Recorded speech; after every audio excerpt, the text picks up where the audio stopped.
왔습니다. 오늘은 다니엘 4장 28절에서부터 마지막 37절까지 있는 본문의 말씀인데, 몇 주 만에 한 거, 한 달 만에 했나요? 다니엘로 돌아왔는데, 다니엘 4장에 있는 후반부에 있는 말씀을 통해서 같이 은혜 나누도록 하겠습니다. 말씀의 제목은 다니엘 두 번째 꿈의 성취와 느부갓네살의 찬송인데, 참 본문의 말씀을 통하여서 이방 왕이었던 느부갓네살이 진심으로 하나님을 만났는지 안 만났는지 우리 같이 한번 생각해 보는 시간 갖도록 하겠습니다. 첫 번째는 28절과 30절에서 느부갓네살이 멸망한 죄가 어떠한 죄였던지를 먼저 얘기를 하고 있습니다. 28절, 30절. 두 번째는 이제 그 말대로, 꿈대로 느부갓네살이 짐승과 같이 되었다는 것이 31절에서부터 33절. 그리고 그것이 이루어지고 난 다음에 비로소 느부갓네살이 하나님을 발견하게 됐다는 것이 34절, 35절. 마지막으로 느부갓네살이 찬송하게 되는데 36절에서부터 37절까지예요. 오늘 본문의 말씀 다니엘 4장에서 참 중요한 부분 가운데 한 구절인데, 정말 하나님께서 어떻게 이 세상을 주관하시고 또 한 영혼을 구원하시기 위해서 어떻게 애를 쓰시는가, 그리고 그걸 바라보고 있는 현대의 크리스찬들은 어떠한 생활을 해야 될 것인가를 교훈해주고 있는 그런 말씀이라고 할 수 있습니다. 첫 번째, 느부갓네살의 멸망한 죄에 대해서 28절 보시면, 이 모든 일이 다 나 느부갓네살 왕에게 임하였느니라. 이 모든 일이라고 하는 건 앞에서 다니엘이 꿈을 해석을 하고 그 말대로 이루어졌다는 거예요. 1년이 지난이 지나고 난 다음. 느부갓네살의 꿈을 꾸고 두 번째 꿈을 꾸고 다니엘에게 해석을 요구를 했었는데 그 해석을 하고 권면을 했어요. 그래서 왕에게 있는 시간 동안에 긍휼을 베풀고 백성들을, 어린 백성들, 어려움에 처해 있는 백성들을 긍휼과 사랑으로 대하라고 했는데 그렇게 하지 않은 것 같아요. 그래서 그 모든 일이 다 느부갓네살에게 임했다는 것은 계시의 말씀들, 다니엘에게 일러줬던 그 모든 계시의 말씀들이 그대로 느부갓네살 왕에게 성취가 됐다는 거예요.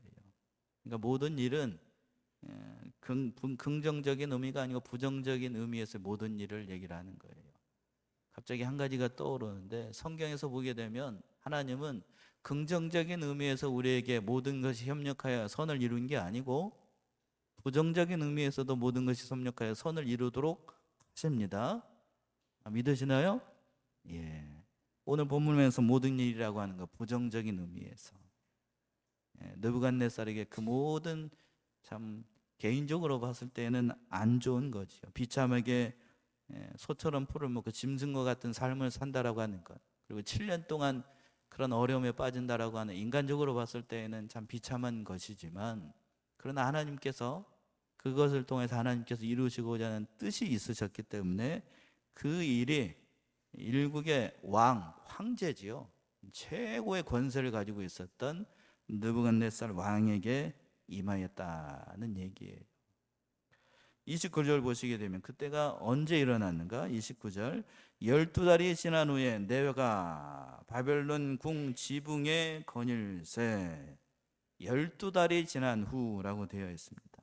이 꿈이 성취가 된 때를 말하는 것인데, 그러니까 느부갓네살 왕이 비참하게 짐승과 같은 삶을 살게 된 거는 그 꿈을 꾸고 정확하게 1년이 지난 다음에 꿈이 성취가 됐다는 거예요. 그러면 반대로 생각한다라고 하면 그 꿈을 꾸고 그 말씀대로 성취가 될 때까지 느부갓네살 왕의 입장에서 본다면 1년 동안의 시간이 있었던 거라고요. 그래서 다니엘이 그 27절에서 권면했던 것처럼 인의와 성실로 그 백성들을 잘 총치했다라고 하면, 그렇죠? 긍휼과 그리고 가난한 자들을 그렇게 통치했다라고 하면 하나님의 진노가 느부갓네살에게 임하지 않았을 수도 있었을 것이지만, 그러나 1년의 시간 동안 회개 시간을 준 거예요. 그 죄를 돌이키도록 하기 위해서. 근데 1년의 시간 동안 느부갓네살은 그걸 허송세월로 보내고 그렇게 하지 못했던 거지요. 그러니까 징계할, 여기서 보게 되면 그러니까 하나님께서 악인을 심판할 때에도, 징계하실 때에도 그 악인이 돌이킬 수 있는 시간을 주신다는 겁니다. 악한 사람에게도 시간을 주셔요. 느부갓네살 입장에서는 1년의 시간이 주어졌잖아요. 그러니까 회개할 시간이 있는 겁니다. 여기서 보게 되면 얼마나 하나님은 그 백성이 정말 자신의 죄를 돌이키기를 원하시는지를 잘 알 수 있어요. 요한계시록 2장을 한번 가보세요. 요한계시록 2장 21절 보시면 하나님께서는 모든 사람들에게 회개할 기회를 주신다고. 회개할 기회. 계시록 2장 21절 보시게 되면 어느 분이 한번 찾아서 읽어보세요. 요한계시록 2장 21절 앞에 띄워졌을 것 같은데 같이 한번 합독해 보실까요? 시작. 또 내가 그에게 회개할 기회를 주었으되 그 음행을 회개치 아니하고자 하는도다. 회개하고자 아니하는도다. 무슨 기회를 줬다고요? 회개할 기회. 계시록에 있는 이 말씀처럼 오늘 본문의 말씀에 있는 느부갓네살에게도 회개할 기회를 주셨어요. 무려 몇 년의 시간을? 1년의 시간. 짧다라고 얘기할 수 있는데 짧은 게 아니지요. 다니엘로부터 분명히 그 예언이 그대로 성취가 될 것이고, 그리고 백성들을 긍휼한 마음으로 잘 다스리고, 그리고 이미 앞에서도 사드락과 메삭과 아벤느고 다니엘의 3명의 친구들을 통해서 풀문불에 들어가는 엄청난 기적을 체험을 했던 거고, 그러니까 하나님께서 살아계신 하나님이라는 사실을 다니엘뿐만 아니라 다니엘의 3명의 친구들 앞에서부터 다 이걸 이미 다 체험을 했다고요. 그러니까 느부갓네살 입장에서 봤을 때 1년의 시간은 짧은 시간이 아니라고요. 기회를 줬음에도 불구하고, 그러나 그걸 그 뜻대로, 다니엘이 권고했던 대로 그렇게 살아가지 못해요. 그러니까 얼마나 오래 참으시는가 우리 하나님께서 그걸 알 수가 있는 테이고, 그리고 그때 이제 그 하반절에 있는 것처럼 내가 바벨론궁 지붕에서 거닐세. 느부갓네살이 이제 한가롭게 징계를, 하나님의 징계가 바로 내려오지 않으니까 한가롭게 자기가 건설한 그 궁궐 안에서 거닐고 있었습니다. 이 느부갓네살 왕이 거닐었던 이 왕궁의 그 지붕이라고 나와 있는데, 바벨론의 수도에 있는 그 궁궐을 얘기를 하는데, 이게 제가 말씀 준비하면서 보니까 대부분의 학자들이 세계 7대 불가사의 가운데 하나인 바벨론 궁중정원이라고 얘기한답니다. 세계 몇 대 불가사의? 7대 불가사의 중에 하나라고 해요. 이 궁전을 이 느부갓네살 왕이 자신의 왕후였던 아미티스라고 하는 그 왕후에게 건축한 정원이라고 하는데, 기록에 따르게 되면 그때 당시 한번 얘기 들어보세요. 그때 당시 도성 외곽을 둘러싸고 있는 그 성벽의 두께가, 도성을 둘러싸고 있는 성벽의 두께가 4마리 말이 끄는 전차가 양쪽으로 달릴 수 있었대요. 이해가 되십니까? 4마리 말이 끄는 마차가 양쪽으로 다녀. 한쪽으로 다니는 것도 아니고 말이 4마리가 끄는데 그 마차가 양쪽으로 다니는 거예요. 그러니까 저기 우리 교회 들어오게 되면은, 들어오려고 하면 저기 도로를 건너와야 되잖아요. 이 왕편도로 2차선 도로인데 그보다도 넓었다는 거예요. 말이 4마리가 양쪽으로 다녀야 되니까. 그럼 합치면 8마리가 말이 왔다 갔다 할 수 있을 정도의 그런 공간이었다고 하니까. 그러니까 성벽이 그렇게 두꺼웠다는 거니까. 성벽의 두께가 그 정도니까 다른 왕궁은 얼마나 대단했을지 짐작이 되잖아요. 그래서 그리스의 역사가였던 헤로도토스라고 하는 사람이 있었는데, 느부갓네살이 죽고 난 다음에 100년 지나고 난 다음에 바벨론 도성이 정말로 그 이름값처럼 대단한 도성인지를 탐험을 하려고 방문을 한 적이 있답니다. 그랬더니 그걸 보고 입이 딱 벌어졌대요. 얼마나 대단한 성읍이었어. 그리고 훗날에 알렉산더 대왕 아시죠?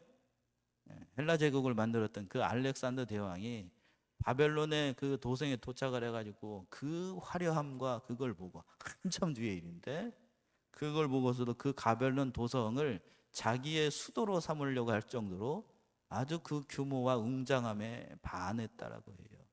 그러니까 그걸 그 왕궁을 거느렸다라고 하는 사실을 보게 되면 이 느부갓네살의 그 마음 가운데 얼마나 자신의 실력을 믿고 교만한 마음이 일어났을지 능히 짐작이 된다고요.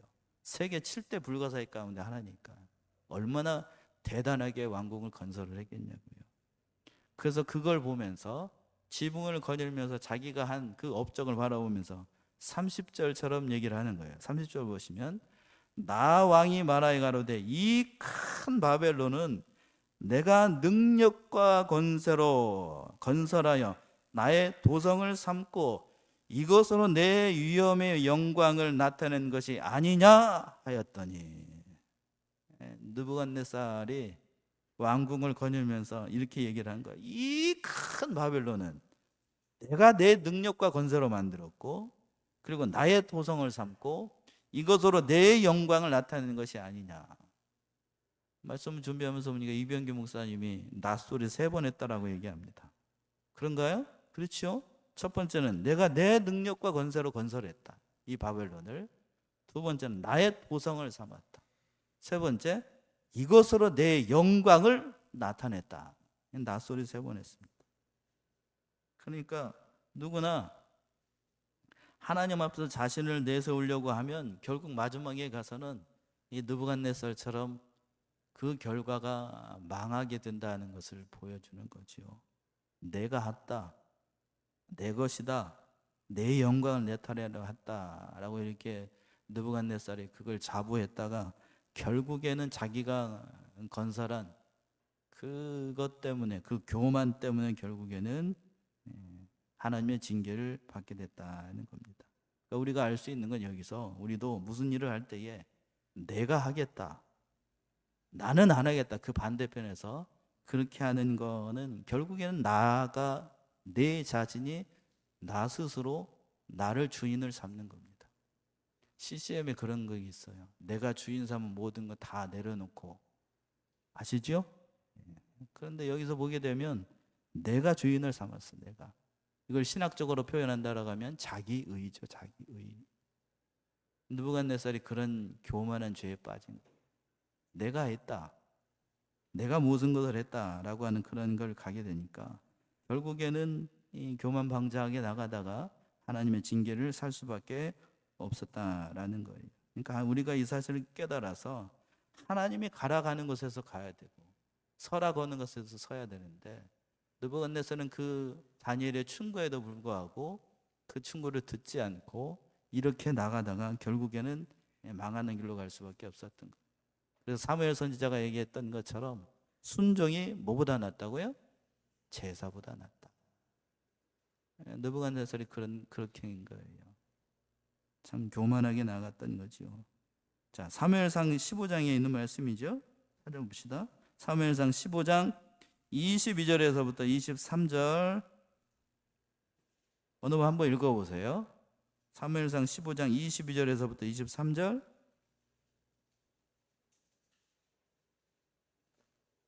앞에 보시고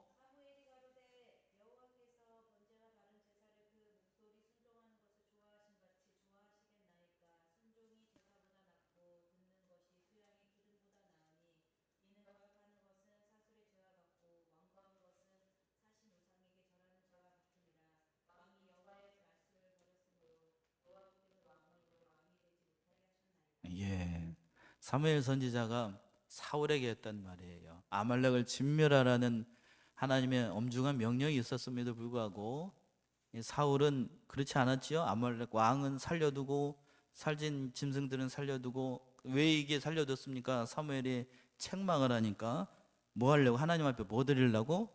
제사 드리려고 했다라고 하니까 사무엘이 그 얘기를 듣고 여호와께서 번제와 다른 제사를 그 목소리 순종하는 것보다 좋아하심 같이 좋아하시겠나이까. 순종이 뭐보다 낫다고요? 제사보다 낫다. 그 유명한 말이에요. 유명한 말. 요 말 그대로 지금 느부갓네살 왕에도 그렇게 얘기를 한 거예요. 다니엘이 분명히 권고했다고요.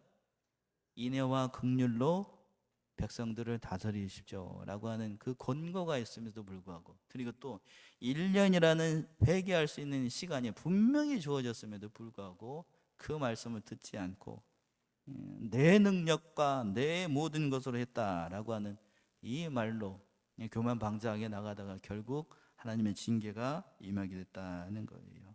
그러니까 우리가 이 사실을 깨달아서 우리는 결코 이러한 자리에 빠지지 않고 내가 했다라고 하는 그런 생각 버리고 하나님께서 하셨다는 생각 가운데 우리 자신을 돌아봐야 됩니다. 그리고 우리가 하든지 무엇을 하든지 이 세상에서 어떤 일을 하든지 내 것으로 삼지 않아야 돼요. 내 것. 느부갓네살이 자기가 자기 능력으로 했다라고 해서 그것이 자기 것인 줄로 착각을 했던 거지요. 어느 목사님이 그 이 세상에서 살 때에 그 어떤 물건이나 그 부동산에 대해서 내 걸로 등기를 했다라고 해서 그것이 내 것인가?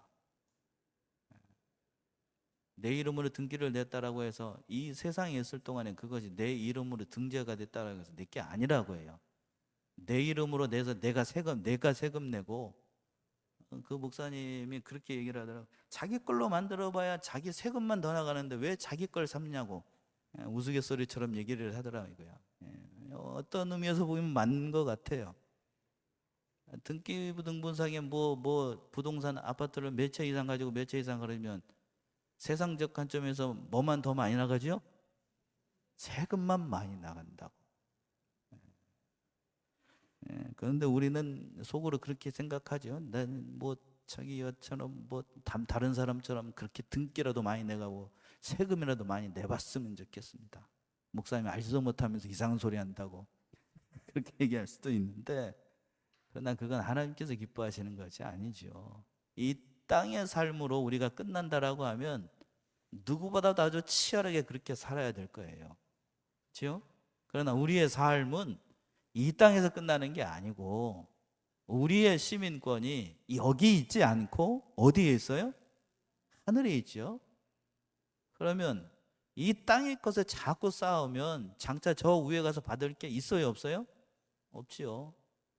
그러니까 내 것 삼지 마. 이 땅의 것을 내 것 삼지 말고. 근데 느부갓네살은 그때까지 기다리지 못한 거예요. 아직 믿음이 어리니까.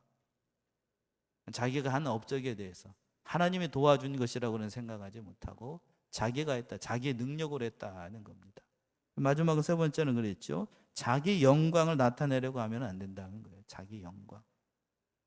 자기의 영광을 위해서 내가 했다라고 했다가 결국 자기 영광을 나타내려고 했다. 그 모든 영광도 하나님께서 그 자리에 올려주시고 하나님께서 영광을 드러내려고 하셨다는 것인데 그거를 알지 못하는 경우니까 결국에는 그렇게 된 거예요. 목사님 강의에서도 그런 말이 있더군요. 실력이 있는 만큼 교만도 커진다. 그렇습니까? 실력이 있는 만큼 교만도 커져요. 내가 뭔가를 할 수 있다. 교만은 마치 그림자와 같아가지고 실력이 크면 그만큼 교만도 커지기 마련이에요.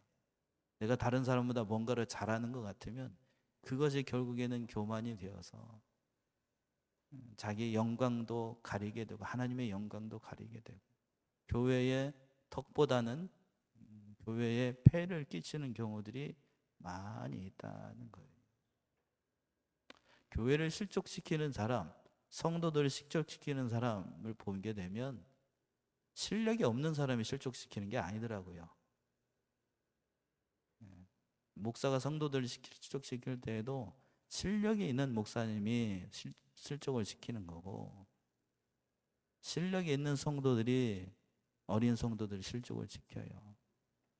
그러니까 이 사실을 깨달아서 이만하면 됐다, 내가 했다 이런 생각 버리고 결국 그렇게 되면 교회에도 뿐만 아니라 덕이 되지 못하는 거니까 늘 겸손한 자세로 세상 일이든지 교회 일이든지 그렇게 해나가는 저와 여러분들이 다 되셔야 되겠습니다. 이렇게 낯소리 3번 하니까 결국에는 어떻게 되는가? 느부갓네살이 짐승처럼 가게 돼 징계가 이미 됐다는 거죠. 31절이죠. 31절 보시면 이 말이 오려 나 왕의 입에 있을 때에 하늘에서 소리가 내려가로되 느부갓네살 왕아 내게 말하노니 나의 위가 내게서 떠났느니라. 이 말이 오히려 나 왕의 입에 있을 때 참 재미있게 표현을 했어요. 이 말이 입에서 떨어지기자마자 그냥 하나님께서 하늘에서 말씀을 하셨다는 거예요. 참 기가 막히게 표현을 한 거죠. 입에서 딱 떨어지자마자 하나님께 그 소리를 들으셨겠죠. 그러면서 하반절에 하늘에서 소리가 내려가로되 느부갓네살 왕아 네가 말하노니 나라 위에 내가서 떠났다.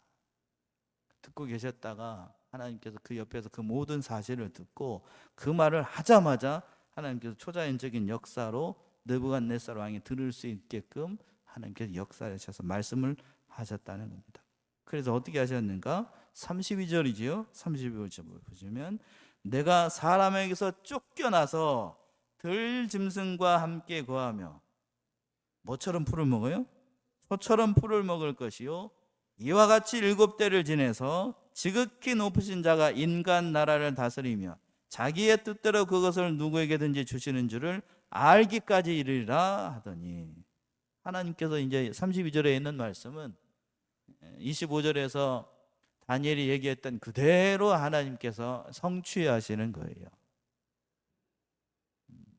하나도 빠짐없이 하나님께서 말씀하신 그대로 성취하게 했던 겁니다.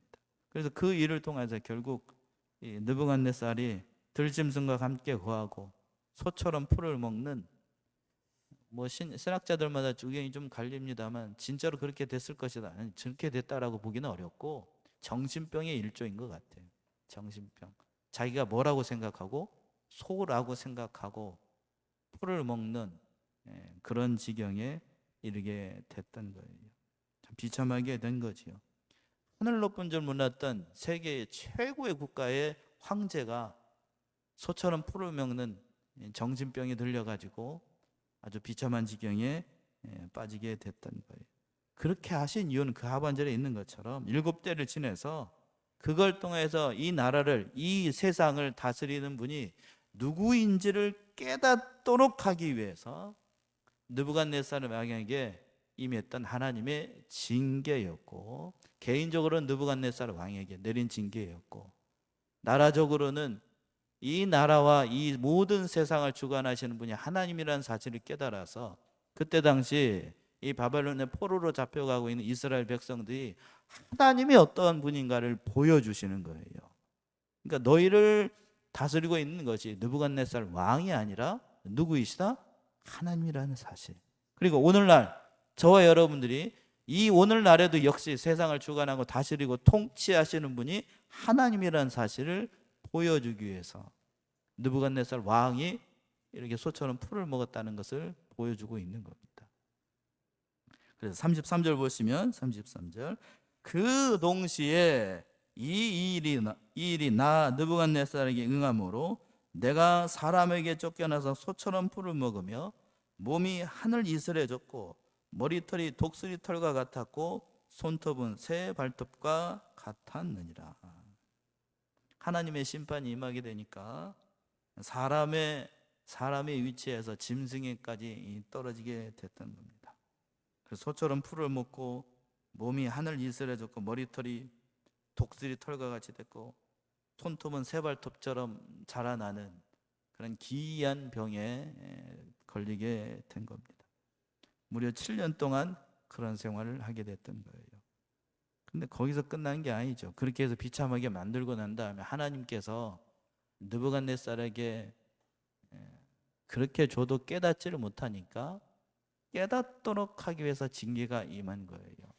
그래서 깨달을 때가 되니까 34절 보시게 되면 느부갓네살이 때가 지나니까 하나님을 발견하게 됩니다. 34절 보시면 그 기한이 참에 나 느부갓네살이 하늘을 우러러 보았더니 내 총명이 다시 내게로 돌아온지라.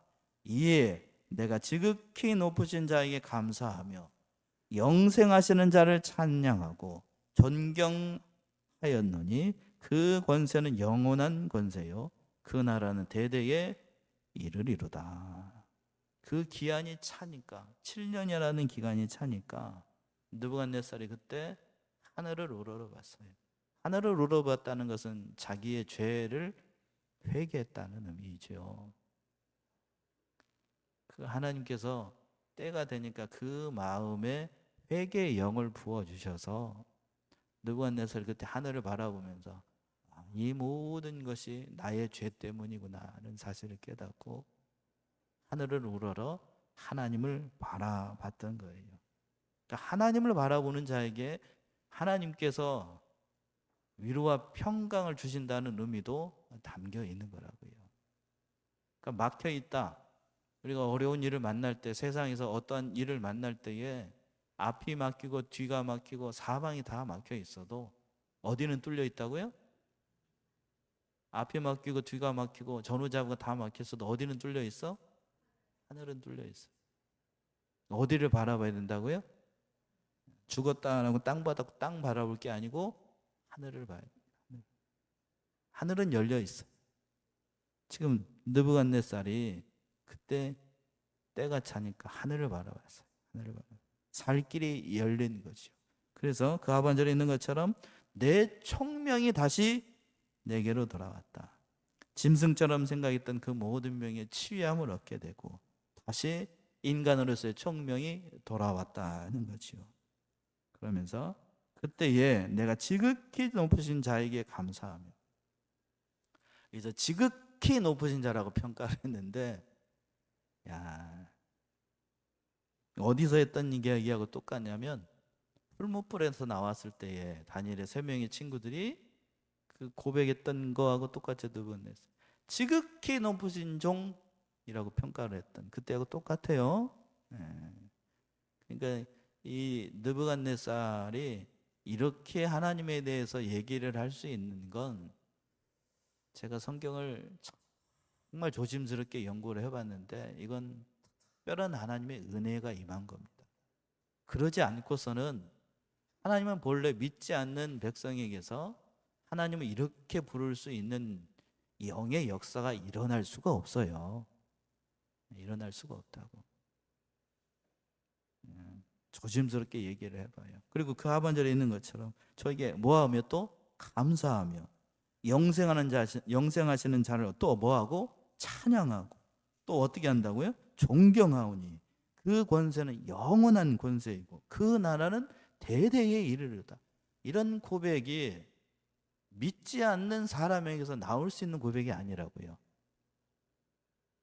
또 35절 보시게 되면 35절 땅의 모든 거민을 없는 것 같이 여기시며 하늘의 군사에게든지 땅의 거민에게든지 그는 자기 뜻대로 행하시나니 누가 그의 손을 금하든지 혹시 이르기를 내가 무엇을 하느냐 할 자가 없도다. 이 말은 하나님의 주권을 인정하는 거예요. 전에는 자기가 세상 나라 1등 나라의 황제이니까 하늘 높은 줄 모르고 하나님 없는 것처럼 살았는데, 그러나 내가 이렇게 낮아지고 7년의 기간 동안 소처럼 풀을 먹으면서 그 회개의 기간 동안 하나님을 발견한 거죠. 그러면서 하나님에 대해서 이렇게 고백을 하는 거예요. 땅의 모든 거민, 땅뿐만 아니라 하늘에 있는 모든 권세들도 하나님 앞에 그 자기의 뜻을 펼칠 수가 없고 오직 하나님만이 모든 것을 할 수 있다라고 고백을 하는 거예요. 고백 잘하고 있나요? 참 진실하게 고백을 하고 있는 거죠. 그러니까 그때에 또 36절 보시게 되면 왕위가 회복이 되고 하나님을 찬송하게 됩니다. 36절 보시게 되면 36절 그 동시에 내 총명이 내게로 돌아왔고 또 내 나라의 영광에 대하여도 내 위엄과 영광이 내게로 돌아왔고 또 나의 모사들과 관원들이 내게로 조회하니 내가 내 나라에서 다시 세움을 입고 또 지극한 위세가 내게 더하였느니라. 7년 동안 뭐처럼 소처럼 풀을 먹고 그렇게 살았던 왕이었습니다. 자 보세요. 느부갓네살 왕이 소처럼 풀을 먹고 박혀져 있었습니다. 만약에 하나님의 특별하신 보호하심이 없으면 정적에 의해서 이 사람 살까요, 죽을까요? 느부갓네살 엄청나게 많은 사람들을 죽인 왕이에요. 이스라엘 그런 다른 나라나 다른 정복 당했던 피정복민들 입장에서 봤을 때에 자기 나라를 멸망시키고 자기를 부모를 죽인 그 원수라고요. 맘만 먹으면 아무것도 할 수 없는 그 느부갓네살, 소처럼 풀을 먹고 있는데 그 화살 한번 쏴가지고 어떻게 버릴 수 있죠? 죽여버릴 수 있다고. 근데 그렇게 못하도록 누가 막아주셨어? 궁극적으로는 하나님이 막아주셔. 몇 년 동안 자그만치 7년 동안. 그리고 또 정신이 돌아오니까 제가 이걸 보면서도 제가 목사입니다만 이건 하나님의 특별하신 섭리가 아니면 이건 불가능한 일이라고요. 소처럼 풀을 먹는데 7년 동안 누구도 건드리지 않고 정신이 돌아왔다라고 해서 자기가 섬겼던 그 신하들이 다시 왕으로 삼아줬다라고 하는 건 이거는 설명이 불가능한 거예요. 누구의 은혜가 아니면 하나님의 은혜가 아니면 설명이 안 되는 거죠. 불가능한 거라고. 불가능해요. 여러분 한번 생각해 보세요. 내 남편이 소처럼 풀을 먹고 있는데 그것도 자그만치 몇 년 동안. 자, 그런 남편이라도 끝까지 나는 살피고 보살피고 아끼게 살필 것이다. 에? 아끼고 살피고 보살피고 그렇게 할 것이다. 여자들한테만 왜 이런 어려운 얘기를 하는가? 반대로 그러면 살기 위해서 아내가 그렇게 됐어. 그럼 남편들이요. 그런 아내를 버리지 않고 끝까지 이렇게 잘 돌보실 거예요? 예? 자식은 그럴 수 있어요. 근데 저도 자식을 낳아 보니까요. 자식은 저도 그렇게 할 수 있을 것 같은데 제 부모나 제 아내 자신이 없어. 왜 그렇죠? 뭐가 그렇게 만드는가? 아무튼 거기까지만 합시다. 살 떨리니까요. 아무튼 이 본문의 말씀 보게 되면 제가 뭘 설명을 하려고 하냐면 이건 인간적인 상식적으로 생각한다라고 하면 있을 수 없는 일이라고요. 있을 수 없는 은혜가 임한 거예요. 제가 뭘 얘기하려는지 아시겠죠? 하나님의 특별하신 보호하심이었어요. 다시 왕권을 회복한다? 7년 만에 다시 돌아와서 하나님의 특별하신 은혜가 임했던 겁니다.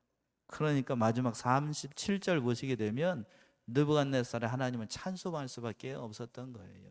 37절 그래서 우리 성도님들 다 같이 느부갓네살에 내가 됐다라고 하고 정성을 들여서 한번 같이 합독하겠습니다. 시작. 그러므로 지금 나 느부갓네살이 하늘의 왕을 찬양하며 칭송하며 존경하노니 그의 일이 다 진실하고 그의 행하심이 의로우심으로 무릇 교만하게 행하는 자를 그가 능히 낮추심이니라. 믿어집니까? 예. 찬송하는 거예요. 하나님 앞에. 참 대단한 찬송이에요. 하나님 앞에. 찬송하며 찬양하며 존경하며 그런 말을 다 하고 있는 겁니다. 참 귀한 찬송이에요. 그러니까 무릇 교만하게 행하는 자를 하나님께 능히 낮추신다. 하나님께 모든 영광을 돌리고 있는 거예요. 그래서 마지막으로 한 말씀만 더 드리면 이 느부갓네살의 이런 찬송과 이런 고백들과 이런 간증들을 보면서 두 가지로 이렇게 갈려지게 돼요. 이 사람이 진심으로 회개하고 하나님을 믿는 하나님의 백성이 되었다라고 얘기하는 긍정적으로 평가하는 사람들, 그리고 이것만으로는 회심했다라고 얘기할 수 없다라고 부정적으로 평가하는 사람들 둘로 갈립니다. 제가 성경을 연구해 보니까 쫙 갈라요. 쫙 갈려져. 둘 다. 부정적으로 평가하는 사람들 얘기를 해볼까요? 칼빈이 그렇게 해요. 종교개혁자 칼빈이 이것만 가지고 이 사람이 전심으로 회개했다 그렇게 얘기할 수 없다. 그리고 부정적으로 평가하는 사람 가운데 또 카일 델리치라고 하는 사람, 성경을 좀 연구해 본 사람이 두 사람이 대단히 보수적인 신학자거든요. 또 아처라고 하는 사람. 그런데 이제 긍정적으로 평가한 사람은 영이라고 하는 에드워드 영이라고 하는 사람이 평가를 하는데, 이재영. 아무튼 그 사람이 그렇게 긍정적으로 평가를 하는데 분명한 사실은, 근데 분명한 사실은 제가 정말 이 성경을 조심스럽게 연구하고 연구한 저 개인적인 견해는, 이건 믿지 않는 사람이 하나님에 대해 이렇게 고백할 수 없다라고 저는 평가를 해요. 정말로 회개의 영이 부어지지 않고 하나님에 대해서 산 지식이 일어나지 않으면 하나님에 대해서 이렇게 진실되게 고백할 수 없다니까요. 그리고 진실된 고백이 있었기 때문에, 정말로 진실된 고백이 있었기 때문에 하나님께서 회개의 열매로 그의 왕권을 어떻게 하셨다고요? 회복시켜 주셨던 거예요. 그러니까 회개하는 자에게 하나님께서 어떠한 은혜를 베풀어 주신가를 누구를 표징으로? 느부갓네살을 표징.